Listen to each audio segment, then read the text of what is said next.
Hello everyone. In this video I'm going to talk about Ketu in the 12th house and Rahu in the 6th house of your horoscope. I'm also going to talk about what to expect during the Dasha periods of these two shadow planets. I hope you'll find this interesting. Okay, so let's get started trying to understand this axis. Now, if you have Ketu in the 12th house, Rahu in the 6th house, you've got a rather special axis going on here. You have two very well-placed nodes. Why is that? Well, that's because Ketu, who is the signifactor of liberation, is in the house of liberation. And also Rahu, who is concerned with the material manifestation and really getting to grips with material life, is in the house of work, hard work, and doing all those things. Okay, so they are actually both very well placed, but there are some issues here because they have a particular karmic pattern that can be difficult during various times in your life. Now, obviously, this can vary according to according to sign placement and aspects. But in general, it's a positive placement as long as they are not sitting next to a planet. Now, that is actually quite rare because we often have other planets here. So that can really alter things because Rahu does very well alone, as does Ketu. But nonetheless, even if there are some other grahas here and grahas here, what I'm going to talk about will still occur. So let's get started with Ketu in the 12th house. Okay, so when you have Ketu in the 12th house of your chart, you have a very strong impulse to liberation, to spiritual factors. You are intensely religious and spiritual from a very early age. Now, that can mean many things according to your culture and your upbringing and your family life, but you easily turn inwards. You are very interested in all things that are to do with hidden aspects of life, okay, because here are the aspects, 4th and 8th house. So you know, from a very early age you are exploring the occult, mysticism. You are very attracted to yoga principles. You may be vegetarian. You may have a natural non-violent impulse. Again, that depends on the sign and on the placements. But you will certainly be very, very spiritually orientated. And this all comes from your past life experience. And because of this, you are naturally okay on your own. You enjoy isolation. You want time on your own. Okay, you find the everyday things of life, like doing the housework, doing, sort of going to work every day, the 9-to-5 bustle of life. You find that a drain on you sometimes, and you have this impulse to be alone, to move away from other people, and to spend time in a silent place. And you may be very good at meditation. However, this is a very unusual side of things, but I've seen this. This is actually akin to Mars in the 12th house here, because Ketu is akin to Mars. So exactly like having Mars here, there can be some insomnia, there can be disturbed sleep patterns, there can be a real need for yogic, sort of practices, but an inconsistency in being able to keep up with them. You can have a very strong dream life, vivid dreams, and absolute inspiration from your dreams.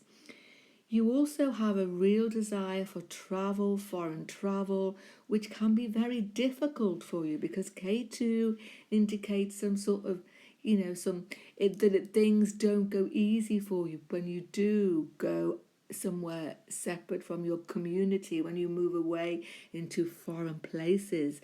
And what tends to happen is you get to the foreign place and you become isolated. You don't integrate with the people around you easily. But you enjoy your travels, but they don't always go as well as you would have expected them to go. Now, the aspects are very important here.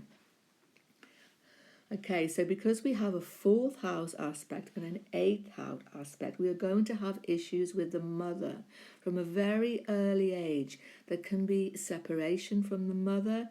There can be a very difficult emotional bond with the mother. There can also be concerns about family life. There can be a separation from one's early family in some way, or some sort of difficulties around the home. Now, these can be varied according to sign and to all the other grahas involved. But there is some real change in one's life and some sense of loss very early in life. I'm talking about the first few years of life. I'm not talking later than that. And again, this can impact on the very last years of your life as well, when there may be a move, there may be a change of environment, and so on. Now, the eighth house. The eighth house is actually quite a good aspect here because it gives an interest in the occult, mysticism, hidden things of life, okay? And this can give you the sort of personality where you do well in detective work, in anything where you need to work behind the scenes, and so on. It can also indicate that you have some difficulties with the in-laws of your marriage partner as well. And they may be hidden because here is the seventh house and here is the sixth house from the seventh house. There may be hidden enemies in your relationship. But here's a good thing. You know who they are because you have a Ketu here. Then you are able to identify them. All right, and when we go on to Rahu here, then you're going to be able to deal with them as well. So it's a very positive placement for spiritual advancement, for spiritual life, but there are some very clear difficulties, as I've just indicated. Now, when you go through the Dasha period of Ketu, all of these factors come to the fore. You will be desperate to move from your birthplace, from your home life. You may have a crisis in your life which makes you move. Now, of course, we only have 7 years in our Ketu Dasha, so you need to look at those smaller periods as well and see in those sort of bhukti periods how this manifests. If you don't have the Ketu period until later in your life, it'll be very straightforward, okay, because you'll be getting older and you will have these natural changes in your life. But if they occur when you are younger, it can be quite an upsetting period in your life in which everything seems to shift and be completely unclear, but you will make enormous spiritual progress.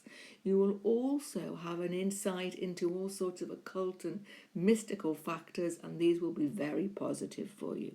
Now let's move on to Rahu in the 6th house. Okay, so let's move on to Rahu in the 6th house now. Rahu does very well in your 6th house. Why is that? Because, and particularly when there is no other graha, as I've said, but it will still happen in this way to some extent. Rahu loves to deal with the enemies. Rahu loves to deal with the health issues. Rahu wants to get to grips with all of these aspects of life in a very crafty and underhand way, but that can be successful, okay, because our health concerns demand that we try alternate methods. The health concerns demand that we go outside of the norm to deal with them. So actually, Rahu may sometimes have to take ordinary medicines, which are actually obviously a poison, but they deal with them in a very crafty way. Rahu will enable you to get the right medicines, find the right practitioner, find the right alternate method for you. From a very early age, you'll have a real interest in your health. You'll be very concerned with vitamins and yoga practices and all sorts of things that are probably outside of the norm. Why? Because Rahu is the outcast, and Rahu knows how to find these things that will help you move forward with your health. And you may find that sometimes miracle happens, that you have a long-term standing health issue which just, sort of disappears, that sort of goes up in smoke, literally, like Rahu. And this is one of the things about Rahu. You are continually dealing with niggling health concerns, but you deal well with them. That's a good thing. Now, what about enemies? Yeah, there will be enemies. All your life, you seem to find yourself dealing with people who are trying to put you down, undercut you, take things away from you, but you sort them out. You sort out your enemies, okay? Because as I said before, you find out who the enemies are, the secret enemies, and the open enemies, you deal with them very well, very craftily, okay? And you do this, okay, because you enjoy it. You actually enjoy it when there are some competitors. You enjoy it when you have to deal with, let's say, in the workplace, you have to deal with all the politics of the workplace. This actually excites you, and you enjoy having to deal with it. It gives you a thrill to be able to overcome the enemies, overcome your competitors, and you do it very well. Okay, now the aspects are also important here, the 10th house and the 2nd house. So actually, when you go through your dasha period, you increase opportunities, and you find increase opportunities in your career. There may be new opportunities, new doors opening to you that you never thought possible, and your financial situation will improve. Okay, so it's a very positive placement. It's not always going to lead for an easy life. You will always have competitors, you will always have health concerns, but you will overcome them. So even though you have to deal with them, you deal with them well. And these are the remaining karmas that you need to deal with to find liberation. Okay, so to move towards your spiritual aspects of life that Ketu indicates, you need to deal with these concerns, but you deal with them well. Okay, so I do hope that was useful to you all, and if there are any concerns or things you would like to ask me about, then you can post below in the comment box. I wish you all lots of luck in your Vedic astrology studies. Goodbye for now.